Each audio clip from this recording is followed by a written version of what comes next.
아니다. 아멘. 성공하는 사람들의 태도, 성공하는 사람의 태도라는 제목으로 함께 말씀 나누도록 하겠습니다. 사순절 이제 첫 번째 주일입니다.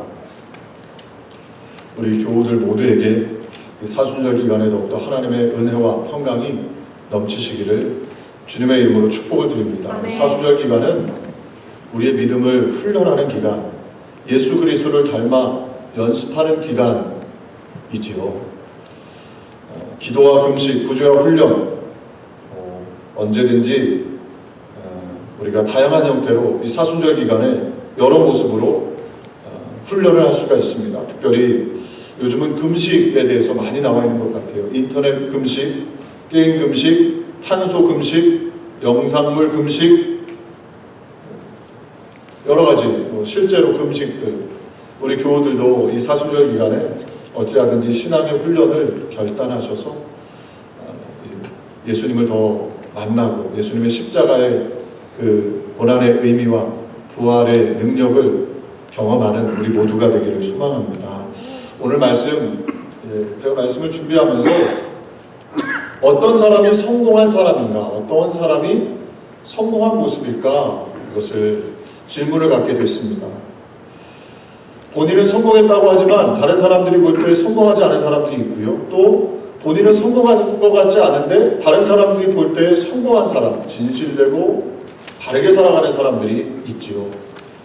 사람들이 이야기하는 것, 내가 생각하는 것보다 더 중요한 성공의 기준은 바로 하나님 아니겠습니까? 하나님께서 성공했다 하시면 그 인생이 내가 볼 때, 우리가 볼 때 부족해 보여도, 연약해 보여도 그 인생은 참으로 성공한 인생이지요. 아멘. 우리 교우들이 하나님 보시기에 칭찬받는 성공자의 인생들이 되기를 소망합니다. 아멘. 그런 차원에서 어떤 사람이 성공한 사람일까 생각을 해봅니다. 소위 명문대 하버드를 나오고 좋은 차를 타고 좋은 큰 집에서 의리의리한 집에서 살고 있는 것, 그것이 진정한 성공인가? 오늘 본문 말씀이 사도행전의 후반부를 장식하고 있는 사도 바울, 그의 삶은 어떻게 보면 우리가 생각하는 성공 조건과는 많이 차이가 있습니다. 좋은 집, 좋은 차, 좋은 환경이 아니라 오히려 사도 바울은 복음 증거를 위해서 못 먹고 못 자고 고난과 역경 속에 있었지요. 그런데 마지막 임종의 순간에 사도 바울은 뭐라고 고백합니까? 디모데후서 4장에 보면 이제 마지막 임종을 얼마 안 남겨놓고 사도 바울이 사랑하는 영적 아들 디모데에게 자신의 인생을 반추하며 되돌아보며 기록한 말씀 아닙니까? 사도행전 4장 6절부터 8절까지 이렇게 말씀하죠. 전쟁과 같이 내가 벌써 부어지고 나의 떠날 시각이 가까웠도다.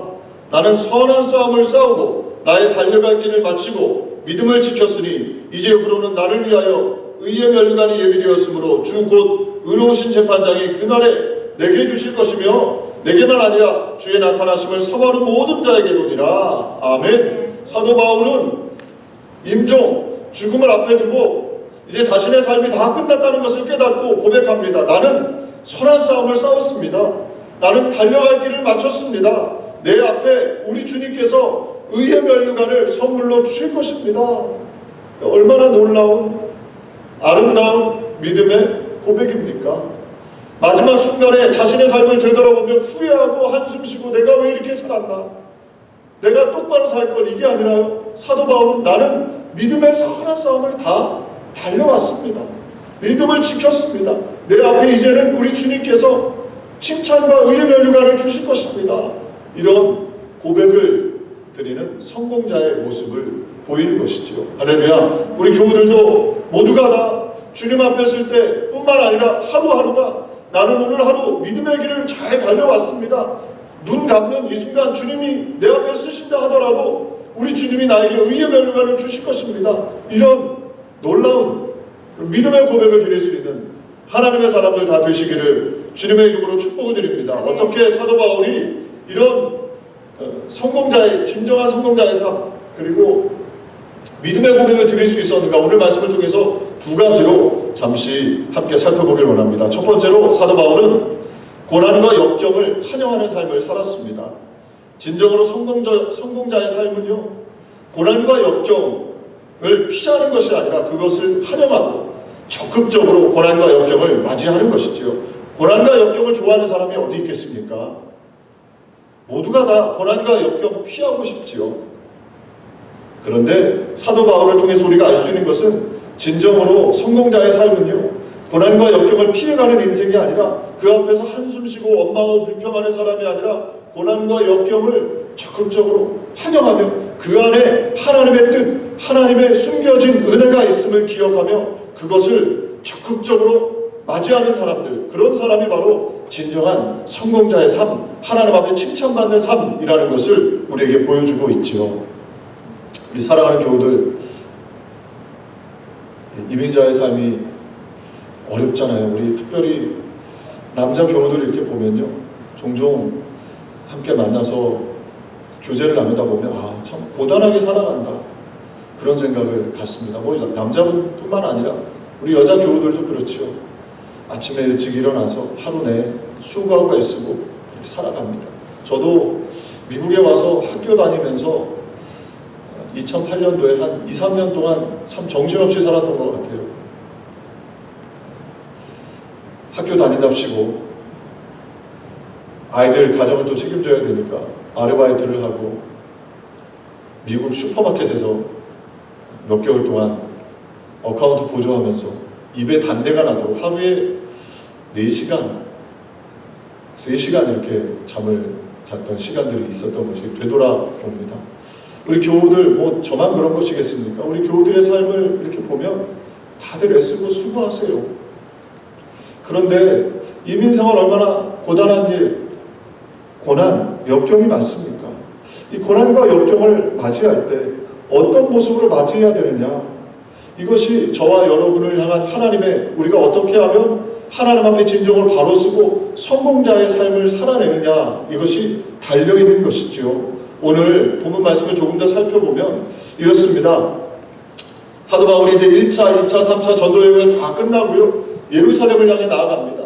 수많은 곳에서 예루살렘으로 가면 핍박이 있고 예루살렘으로 가면 고난이 기다린다, 그런 예언을 사도 바울이 들었지요. 오늘 본문 말씀에도 11절에 보면 두로를 거쳐 돌레마이를 거쳐서 가이사라에 갔더니 그곳에서 아가보라는 예언자가 예언을 합니다. 오늘 11절 말씀 제가 말씀 공독해 드리겠습니다. 우리에게 와서 바울의 띠를 가져다가 자기 수족을 잡아 매고 말하기를 성령이 말씀하시되 예루살렘에서 유대인들이 이같이 이 띠 임자를 결박하여 이방인의 손에 넘겨주리라 하거늘.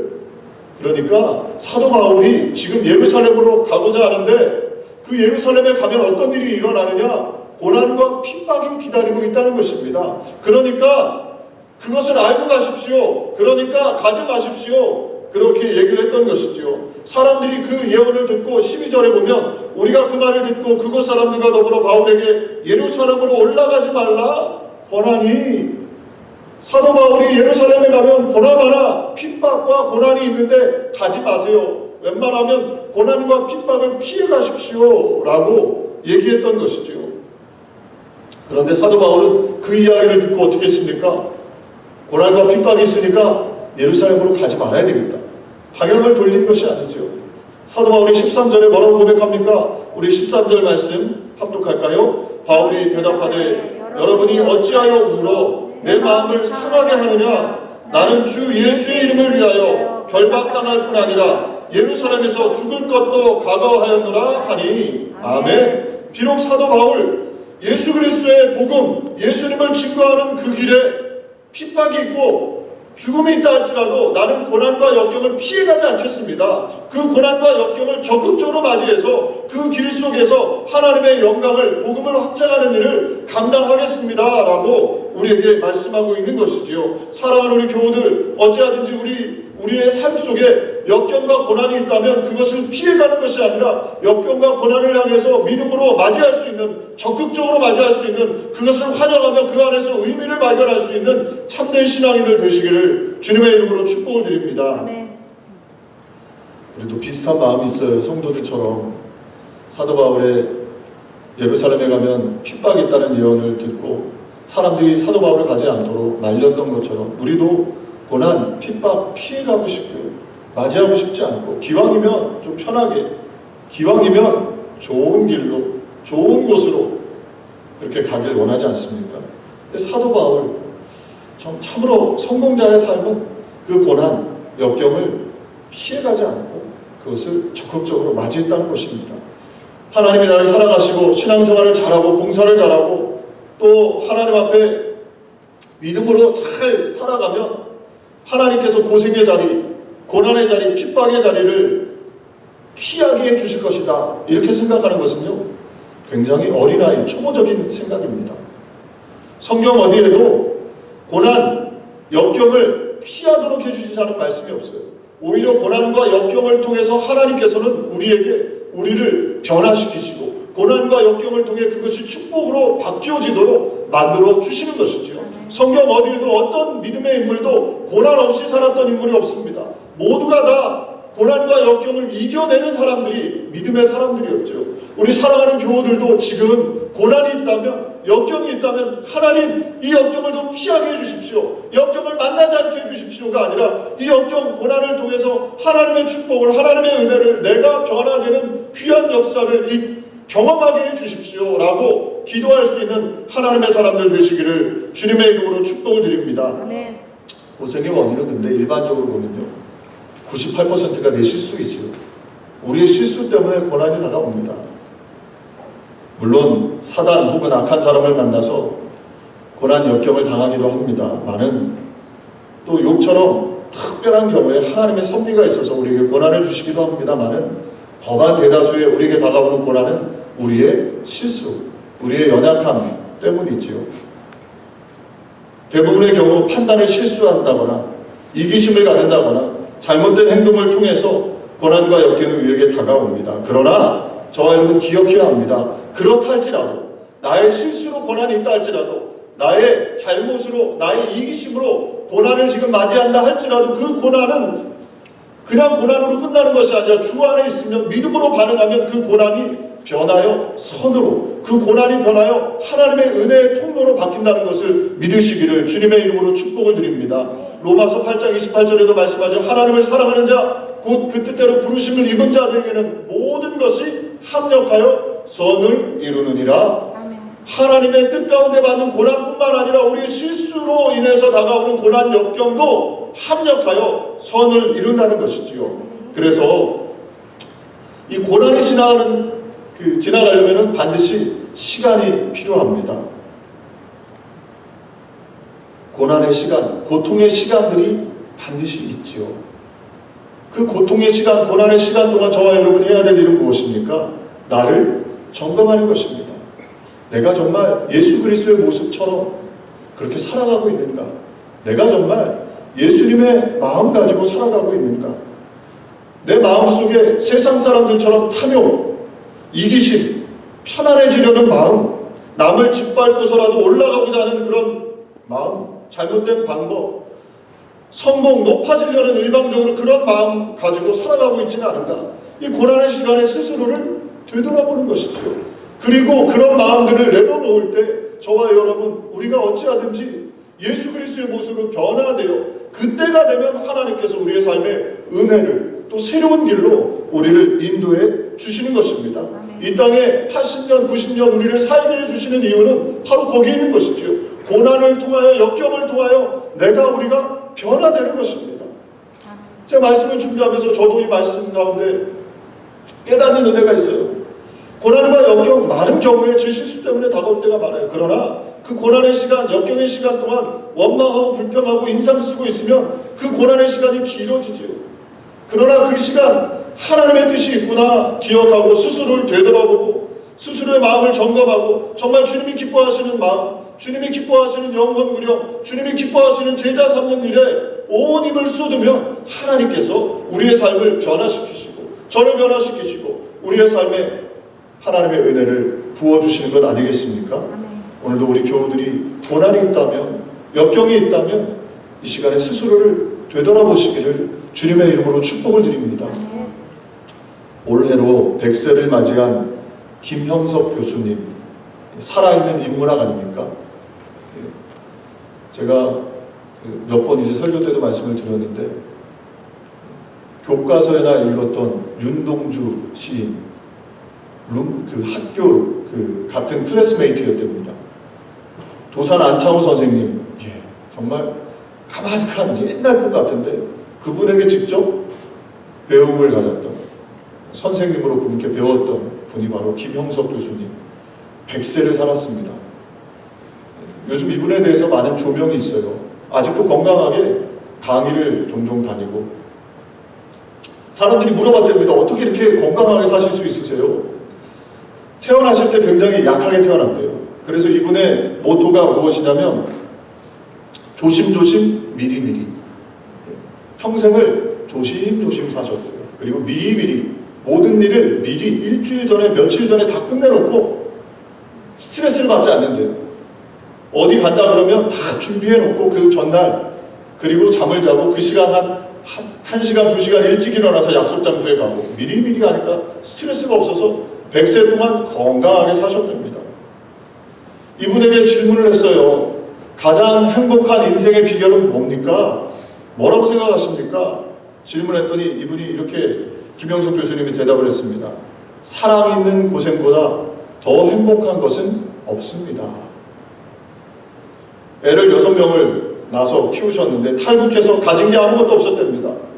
고생을 하면서 애들을 키웠는데 되돌아보니까 그때 아이들을 키우면서 고생했던 그 시간, 사랑하려고 했던 그 시간이 가장 행복한 시간이었다. 이분이 가장 존경하는 인물이 도산 안창호 선생님, 마틴 루터 킹 주니어.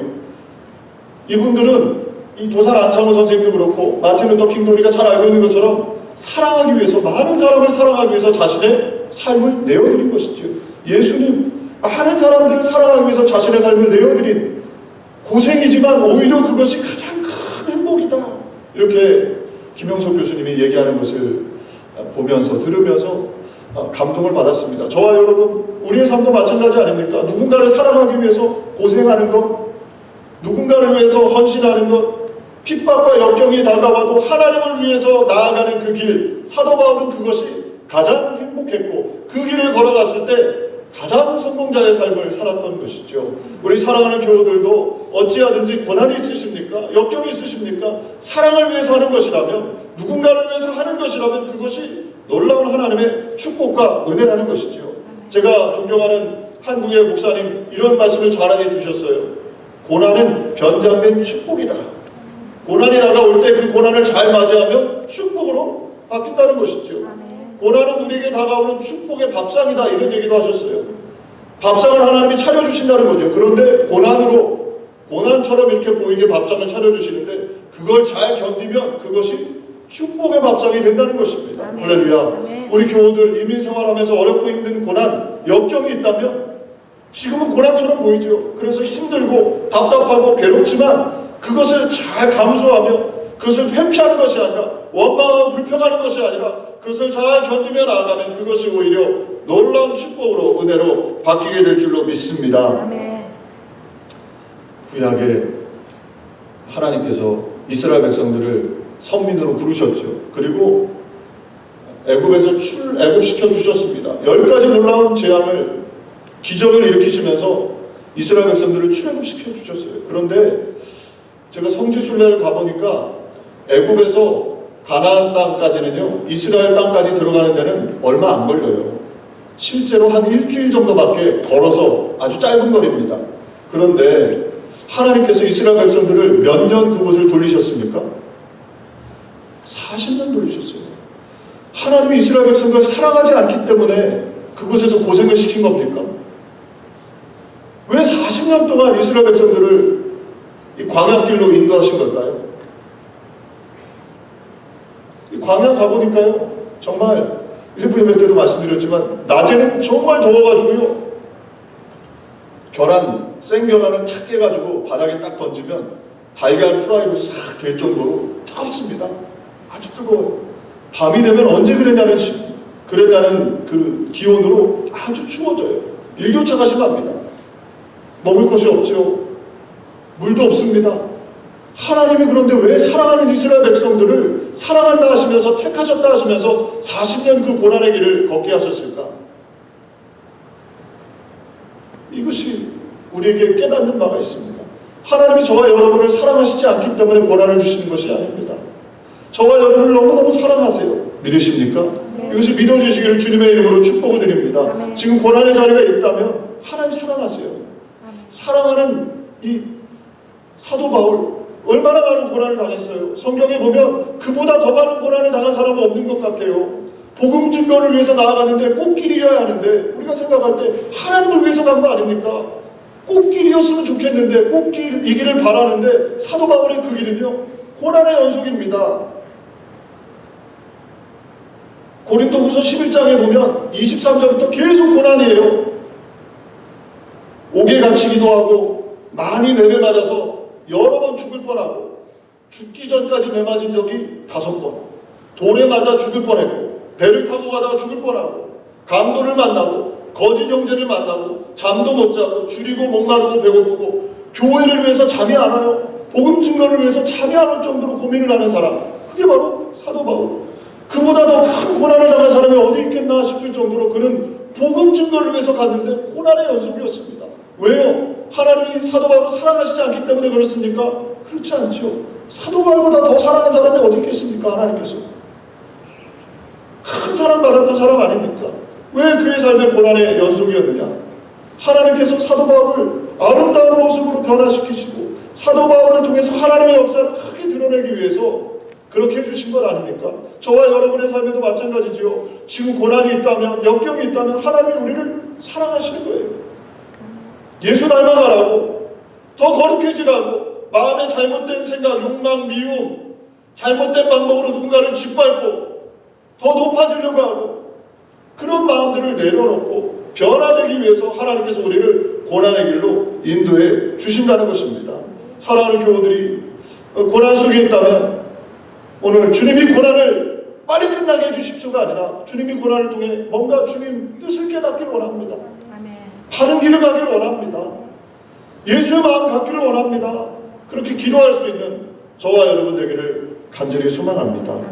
편안한 일만 하려면 절대로 성공을 못합니다. 세상 일도 마찬가지 아닙니까? 세상에 성공하는 사람들 편안한 일만 해서 어디 성공할 수 있습니까? 고난, 역경을 이겨낸 사람들이 성공한 사람들이죠. 기업을 하는 사람들도 마찬가지고 모든 일이 한결같지 않습니까? 고난을 피하면 안 돼요. 그 고난을 해결해야죠. 이겨낼 때 역사가 일어나는 것 아니겠습니까? 젊은 사람들이 요즘 저를 포함해서 고생하기를 싫어하죠. 고난 핍박이 있으면 피해가고 싶어요.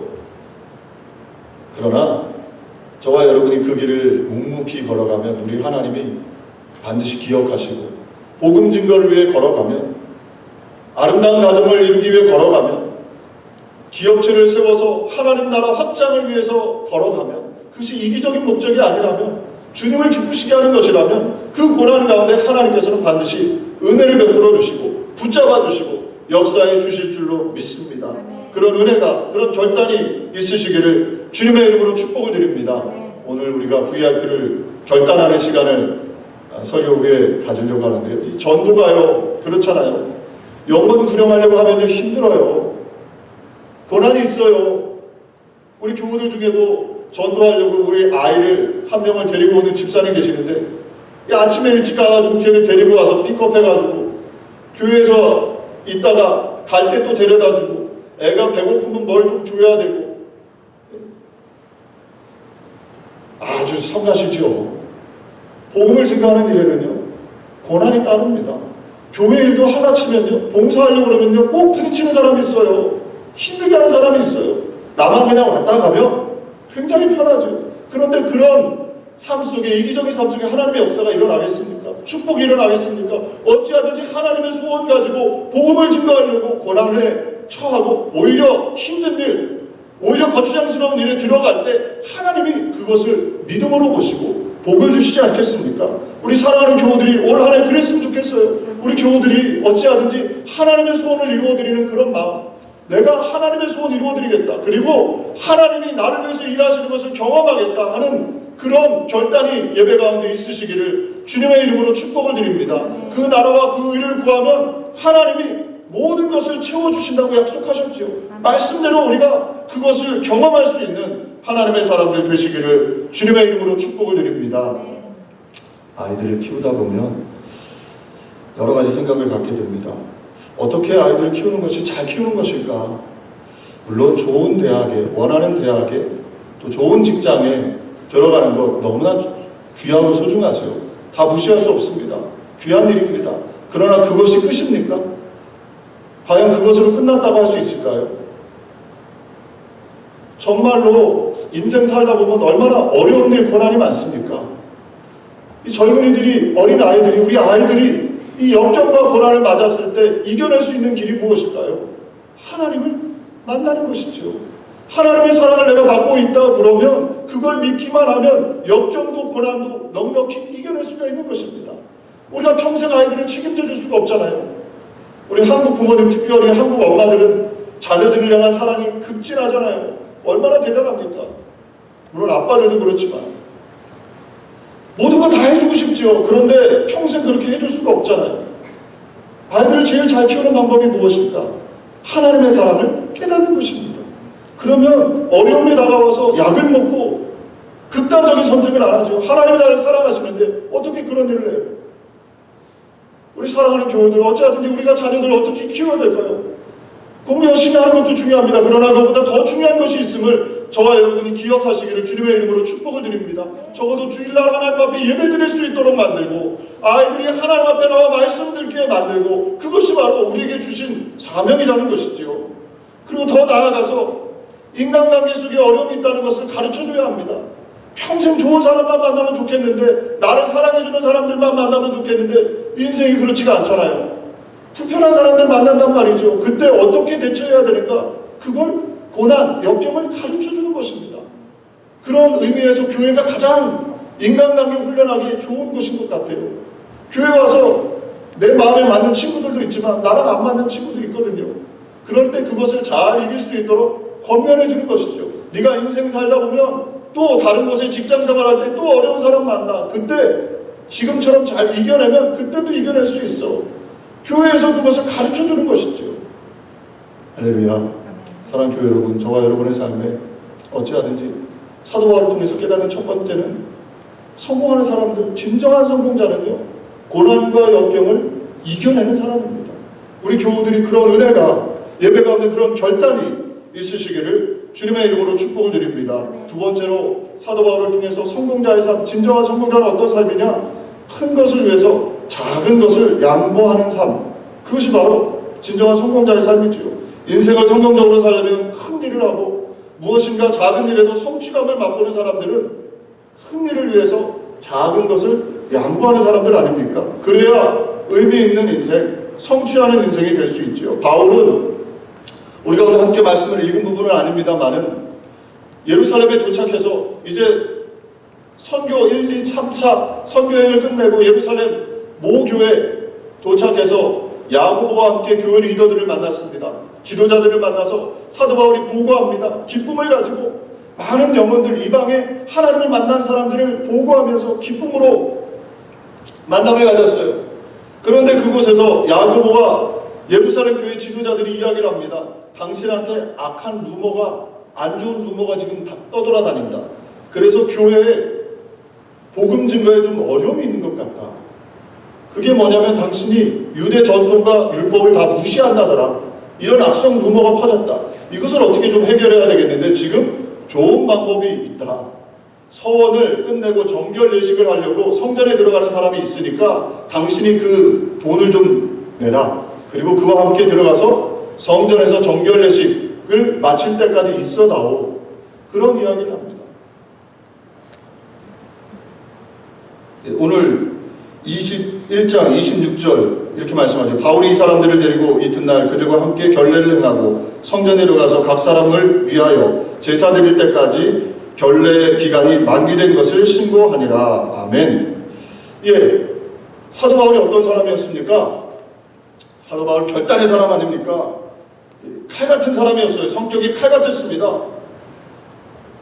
1차 전도여행에서 함께 동행했던 마가가 중도 탈락했으니까 2차 선교여행 때 은인이었던 바나바가 함께 마가 데리고 가자고 권면했지만 단칼에 잘랐습니다. 그럴 수 없다고. 아주 칼 같은 사람이었죠.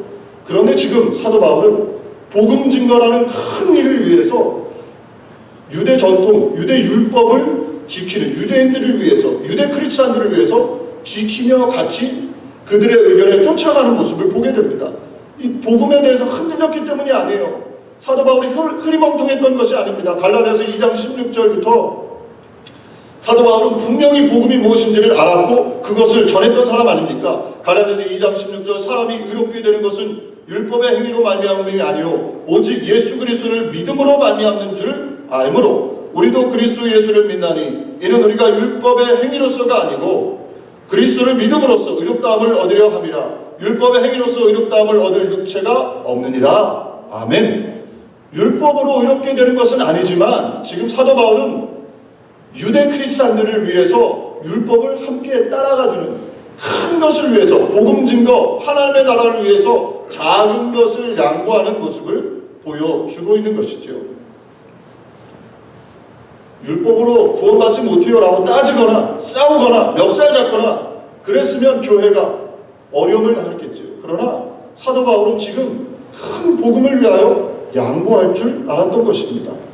우리 사랑하는 교우들도 우리의 삶의 자리에서 큰 것을 위해서 복음 증거를 위해서 또 하나님의 영광을 위해서 자그마한 것들을 양보할 수 있는 그런 지혜로운 성공자들 되시기를 주님의 이름으로 축복을 드립니다. 고린도전서 9장 19절 22절까지 말씀을 보면요, 사도 바울이 어떤 마음으로 복음을 전했는가, 어떤 마음으로 삶을 살았는가를 잘 말씀해주고 있어요. 오늘 우리 같이 19절부터 22절까지만 같이 함께 합독해 볼까요? 내가 모든 사람에게서 자유로우나 스스로 모든 사람에게 종이 된 것은 더 많은 사람을 얻고자 함이라. 유대인들에게 내가 유대인과 같이 된 것은 유대인들을 얻고자 함이요 율법 아래 있는 자들에게는 내가 율법 아래 있지 아니하나 율법 아래 있는 자같이 된 것은 율법 아래 있는 자들을 얻고자 함이요 율법 없는 자에게는 내가 하나님께는 율법 없는 자가 아니요 도리어 그리스도의 율법 아래 있는 자이나 율법 없는 자와 같이 된 것은 율법 없는 자들을 얻고자 함이라. 약한 자들에게 내가 약한 자와 같이 된 것은 약한 자들을 얻고자 하며 내가 여러 사람에게 여러 모습이 된 것은 아무쪼록 몇 사람이라도 구원하고자 함이니. 아멘. 사도 바울은 유대인들을 만나면 유대인에 맞춰서, 이방인을 만나면 이방인에게 맞춰서, 가난한 사람을 만나면 가난한 사람에게, 부유한 사람을 만나면 부유한 사람에게 맞춰서 지금 복음이라는 큰 것을 위해서 자신이 자존심, 자신의 잘못된 그런 그 주장들을 다 내려놓고 그렇게 큰 것을 위해서 작은 것을 양보할 수 있는 그런 삶의 모습을 보였던 것이죠. 우리 사랑하는 교우들도 가정에서 그런 은혜가 있으시기를 주님의 이름으로 축복을 드립니다. 종종 얼마 전에도 제가 어떤 분을 만났는데 그 말씀을 하시더라고요. 물어보시더라고요. 목사님, 술 마시는 게 죄입니까? 이걸 물어보시더라고요. 술 마시는 게 죄예요? 술 마시는 게 죄가 아니죠. 성경에 어디에도 죄다 이렇게 한 적이 없어요. 그리고 사도 바울은 실제로 디모데에게도 네가 술을 약으로 써라 이렇게 권면까지 할 정도였죠. 그런데 우리가 언제까지 초신자도 아니고 죄인가 죄 아닌가, 선한 것인가 악한 것인가만 가지고 흑백 논리로 살아야 됩니까? 이것은 어떻게 보면 큰 것, 복음 증거를 위해서요, 작은 것, 내 취향을 양보할 수 있어야 합니다. 교회 덕을 위해서, 복음을 전하기 위해서 작은 것을 양보해야 되는 것이죠. 한번 생각해 보십시오. 갈보리 순복음교회 누군가가 재직 중에 오래 다니시는 분이 술을 거나하게 취해가지고 길을 걸어가는데 전도 대상자를 만났다. 입에서 술 냄새가 난다. 그것이 덕이 되겠습니까? 복음 증거에 그게 유익이 되겠습니까? 그런 차원인 것이죠. 사랑하는 교우 여러분, 저와 여러분이 어찌하든지 큰 것을 바라보며 작은 것을 양보할 수 있는, 그것을 내려놓을 수 있는 하나님의 사람들 되시기를 주님의 이름으로 축복을 드립니다. 교회에서 지나치게 자기 주장만 주장하면 안 되죠. 큰 것을 위해서, 복음 증거를 위해서 내 생각, 조금은 본질이 아니라면 내려놓을 수 있는 그런 하나님의 사람들 될 때, 그런 교우들이 많아질 때 교회가 건강해지고 하나님의 은혜를 누리게 되는 줄로 믿습니다. 동업하는 분들도 종종 보면 동업이 깨지는 이유가 무엇이냐? 자그마한 것 때문에 싸우지요. 내가 너보다 더 열심히 일했는데 봉급을 더 많이 받아야 되는데 나는 너랑 똑같이 받는다. 그럴 때 어떤 경우에는 깨지고 싸우는 경우를 보게 됩니다. 큰 것을 바라봐야 하는데 우리가 종종 그렇지 못할 때가 너무나 많습니다. 이 초한지를 보면 훌륭한 신하 한신이 나옵니다. 한나라의 한신. 이 한신이요, 천하 통일을 하겠다. 이 중국에 보면 중국 사람들의 그 정치인들 또 훌륭한 사람들 보면 천하 통일을 꿈꿉니다. 천하 통일을 해야 되겠다. 한신이 그런 마음, 그런 꿈을 갖고 이 깡패들, 그러니까 좋지 않은 사람들을 만나서 그들이 한신에게 가랭이 사이로 기어가라고 얘기를 해요. 그때 한신이 어떻게 하느냐? 천하 통일을 위해서 그 가랭이 사이로 기어갑니다. 자존심을 좀 내려놓는 것이죠. 그랬을 때 결국에는 한신을 통해서 이 한나라가 천하를 통일하는 그런 귀한 역사가 있었던 것을 보게 됩니다. 저와 여러분, 우리에게 큰 것을 위해서 작은 것을 양보할 수 있는 저와 여러분, 가정에서도 또 일터에서도 교회에서도 그런 하나님의 사람들 되시기를 주님의 이름으로 축복을 드립니다. 말씀 맺겠습니다. 사도 바울은 복음 증거라는 큰 꿈이 있었죠. 온 천하에 다니며 만민에게 복음을 전해야 되겠다. 그래서 이 꿈을 가지고요, 고난, 역경이 있어도 그 고난과 역경을 이겨냈고 또 큰 꿈을 위해 자그마한 것들을 양보하고 내려놓을 수 있는 그런 삶을 살았습니다. 결국에는 그를 통해 많은 영혼이 구원받았던 것이죠. 우리 교회 교우들이 이 말씀 앞에 열려져서 하나님 앞에 섰을 때 참으로 성공자의 삶, 칭찬받는 하나님의 사람들 다 되시기를 주님의 이름으로 축복을 드립니다. 기도하겠습니다. 좋으신 하나님 감사합니다. 우리 교우들이 오늘 함께 나눈 말씀처럼 진정한 성공자의 삶이 되길 원합니다. 이민생활 고단하고 지치지만 고난과 역경이 다가올 때 피하고 원망하고 불평하고 낙심하고 인상 쓰는 것이 아니라 이 고난을 통해 하나님의 뜻이 있음을 깨닫고 이 고난 앞에서 기도하며 자신을 되돌아보며 예수님의 모습으로 변화되는 귀한 역사가 있게 해 주옵소서. 아버지, 큰 일을 위해 자그마한 것들을 양보할 수 있는 그런 하나님의 사람들 다 될 수 있도록 가정에서, 일터에서, 교회에서 은혜를 더해 주옵소서. 예수님의 이름으로 기도 올려옵나이다. 아멘. 우리 말씀을 생각하면서 함께 기도하죠. 함께 기도하고요. 오늘은 말씀드린 것